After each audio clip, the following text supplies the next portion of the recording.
Good morning students. आज हम पढ़ेंगे कक्षा 10 एनसीईआरटी और इसके लिए प्रश्नावली 6.1 में एक बहुत ही महत्वपूर्ण प्रमेय है 6.1। इसको हम बोलते हैं आधारभूत आनुपातिकता प्रमेय। ठीक है, तो ये प्रमेय आपके नौवीं कक्षा में इस प्रमेय का कुछ हिंट दिया गया था, लेकिन उसको यूज नहीं किया गया। 10वीं क्लास में इसको पूरी तरह से यूज किया जाएगा और जो 9वीं क्लास में इससे संबंधित जो प्रमेय थी उन्हीं के आधार पर इसको भी सिद्ध किया जाएगा। तो वो प्रमेय क्या है वो भी मैं आपको साथ साथ में बताऊंगा और यहाँ पर इस प्रमेय को तो हम करेंगे ही करेंगे।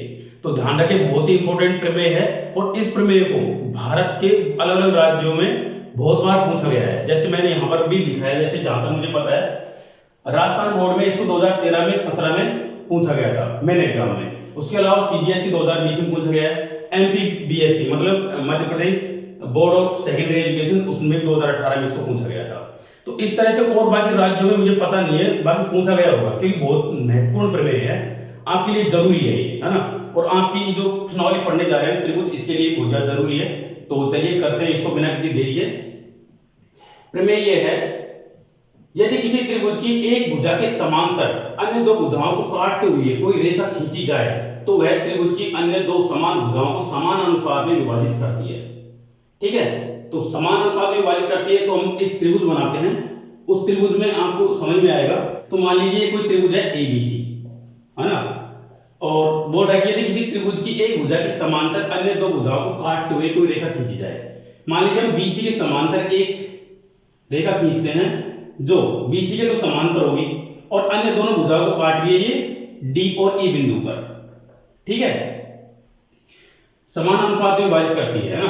तो देखो कोई रेखा खींची जाए तो त्रिभुज के अन्य दोनों समान भुजाओं को समान अनुपात में विभाजित करती है।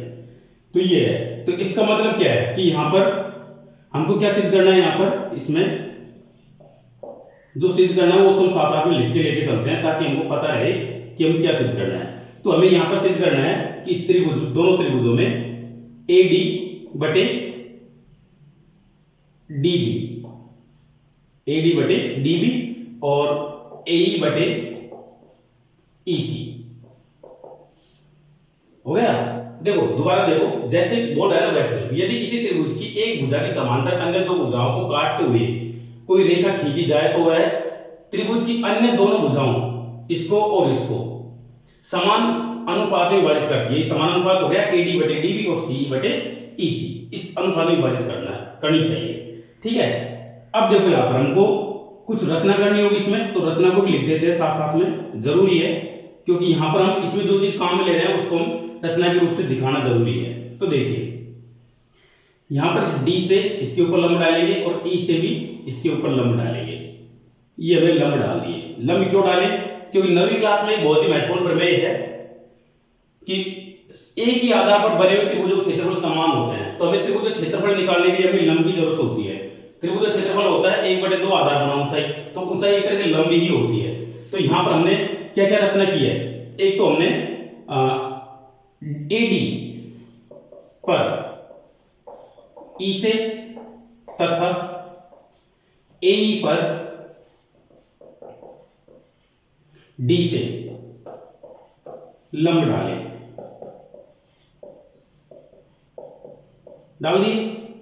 ठीक है, अब देखिए इसी तरह से यहां पर हम ये जो बी डी, ये बीई और डीसी इनको भी मिला देते हैं। ठीक है, तो एक तो ये हो गई, दूसरे क्या लिखेंगे हम इसमें बीई तथा डीसी को मिला दिया। ये हमारा क्या हो गया, एक तरह से रचना हो गई। अब हम यहां पर करते हैं इसकी जो मेन काम है उपपत्ति का। उपपत्ति देखिए हम क्या करेंगे यहां पर, देखिए एक ही आधार, अब मैं पहले प्रमेय लिख देता हूं जिसके आधार पर हम इसको हल करने जा रहे हैं। तो देखिए एक ही आधार पर बने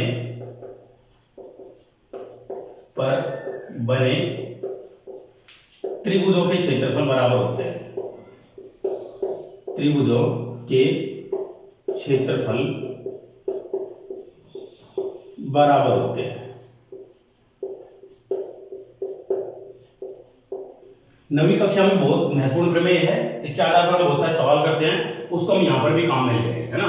तो देखिए यहां पर एक ही आधार पर बने त्रिभुज कौन कौन से हो गए, डीई पर बना हुआ कौन सा होगा, एक तो हो गया ये डीई ए और डीई बी, ठीक है, मतलब त्रिभुज ए डीई ये वाला त्रिभुज बटे त्रिभुज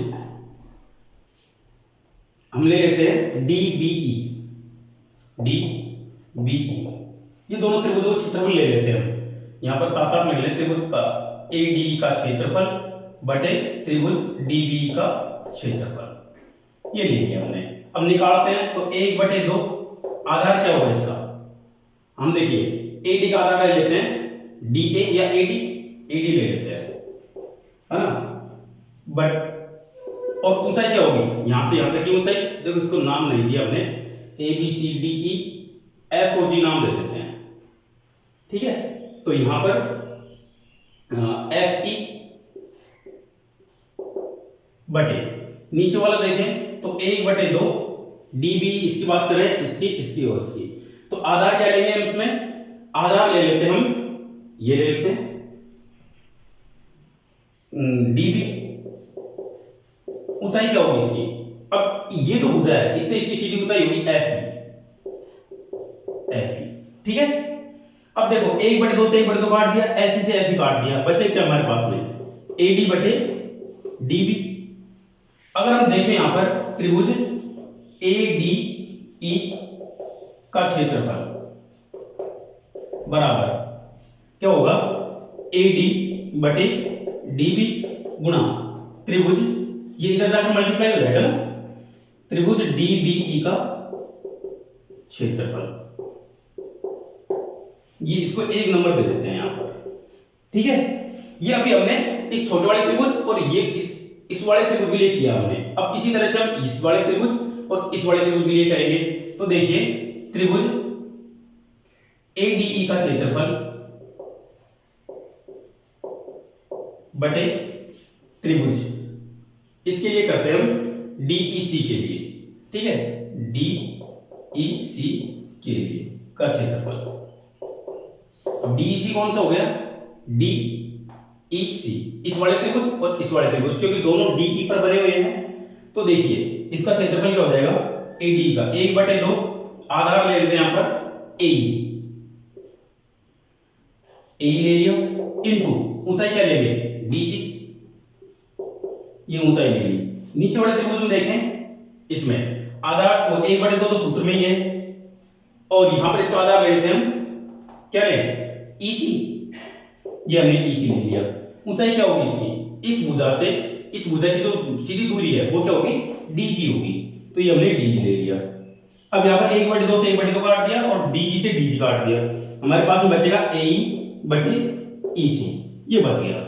हमें यहां पर निकालना है त्रिभुज एडीई का क्षेत्रफल बराबर क्या हो जाएगा, एई बटे ईसी तो है ही, और ये जो नीचे वाला भाग बचा हुआ था जो इसके नीचे हमने नहीं लिखा, उसको हम ले जाकर यहां लिख देते हैं, त्रिभुज डीईसी का क्षेत्रफल 2 नंबर। अब देखिए यहां पर समीकरण 1 और 2 में क्या होगा, एडी का क्षेत्रफल दोनों बराबर है, तो इसके दूसरे भाग भी बराबर होंगे, तो समीकरण 1 व 2 से क्या दिख रहा है आपको, एडी बटे डीबी गुणा त्रिभुज डीबीई का क्षेत्रफल बराबर एई बटे ईसी इंटू त्रिभुज डीईसी का क्षेत्रफल। अब देखिए यहां पर इसमें हमने एक प्रमेय लिखी है कि एक ही आधार पर बने त्रिभुजों के क्षेत्रफल बराबर होते हैं। तो देखिए डीबीई और डीईसी तो ये दोनों डी पर बने हुए हैं, है ना। तो देखिए एक मिनट, मैं इसका थोड़ा सा भाग जब बोर्ड में कमी है इसलिए मैं यहां पर लिख देता हूं। देखिए यहां पर चूंकि त्रिभुज डीबीई व त्रिभुज डीईसी एक ही आधार, कौन सा त्रिभुज है वो आधार डीई पर बने हैं, अतः इनके क्षेत्रफल बराबर होंगे। अतः त्रिभुज डीबीई का क्षेत्रफल बराबर होगा त्रिभुज डीईसी के। ठीक है, ये दोनों बराबर होंगे। अब जब ये दोनों बराबर हैं तो हम इससे इसको काट सकते हैं, इस क्षेत्रफल को। तो हमारे पास बचेगा क्या, हमारे पास में ओवरऑल बचेगा एडी बटे डीबी बराबर एई बटे ईसी, ये बचेगा। और ये हमको सिद्ध करना था इसमें। ठीक है, ये हमारी प्रमेय हो गई 6.1, बहुत ही महत्वपूर्ण प्रमेय है, इसको आप अच्छी तरह से पढ़ें। और वो जो भाग है ना उसको जरूर लिख लें, क्योंकि उसी के आधार पर हमने इन दोनों क्षेत्रफलों को काट दिया। तो बचा हुआ जो भाग था वो हमको सिद्ध करना था। तो देखिए एडी बटे डीबी आ गया पहला भाग, दूसरा ए बटे ईसी आ गया। तो इसको ध्यान से पढ़ें। ठीक है, अब चलिए मिलते हैं अगली प्रश्नावली के साथ में। प्रश्नावली 6.2 पढ़ेंगे, उसमें इसका बहुत ज्यादा उपयोग होगा। धन्यवाद।